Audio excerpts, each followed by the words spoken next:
Here we are going to talk about another quick tip, and this one is drive under garages. Okay? A lot of people think, well, I've got a garage door on the front, I don't really need to worry about it. But we're going to show you a couple of real simple things here that are going to blow your mind if you've got a drive under garage, and pay attention to them, because chances are if you've got a home that's built in the 70s or even the 80s and even today, you're going to see something here that resonates and is going to say, I got to fix this. Okay, so here we've got a nice 1970s built bi-level home. You got a drive under garage, and these are real typical up here. But you know, one thing, we see a lot of snow, a lot of cold weather, and a lot of people think that these aren't as important to think about all the time as they are, but they truly are, and can be an amazing amount or cause an amazing amount of heat loss. Why? Because you got a couple of things going on. See this soffitted area here? This is going to cause an area of air infiltration. How? Well, the air hits the side of the house and it's trying to go up this wall.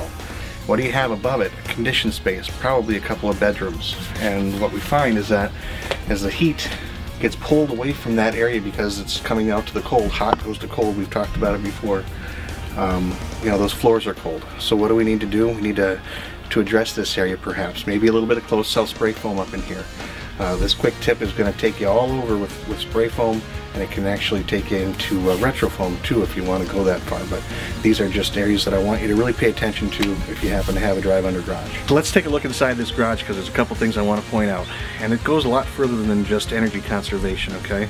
And I want to point out two things to you, and you may or may not think that they're as important as I do, but you know, I treat every house like it's my own, so I'm going to point them out anyway. Homeowner obviously realizes that they're having an issue with the heat upstairs coming to the cold downstairs.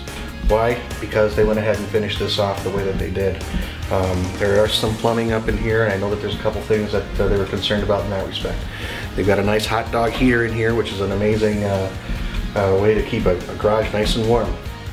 So obviously the homeowner knows what's going on. There are a couple things that we can change to make it better. You can go ahead and put something against the block wall. Inch or two of polystyrene would be a huge improvement. You fur the wall off again, put a spray foam on there, that'd be great. But really the unfortunate issue here is all of this, okay? It's finished. We know that there's a little bit of batt insulation up in there, but it's really not the best product for what we're talking about. Why? Because, well, there's a couple things. Number one, it needs to be air sealed, okay? We don't want to have any kind of leaking between here and the outside elements, but more importantly, the conditioned space up above it. If you start your car up in this garage and you let it run to warm up, where's that exhaust going?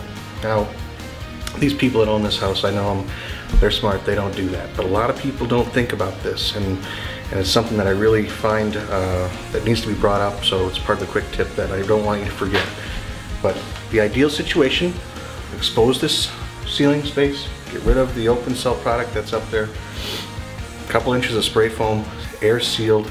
The feet are going to be warmer up above. The conditioned space is going to hold that heat that much better. It's not going to allow it to come down here to this cold space, and it's just going to be a huge improvement as far as the comfort level of the home.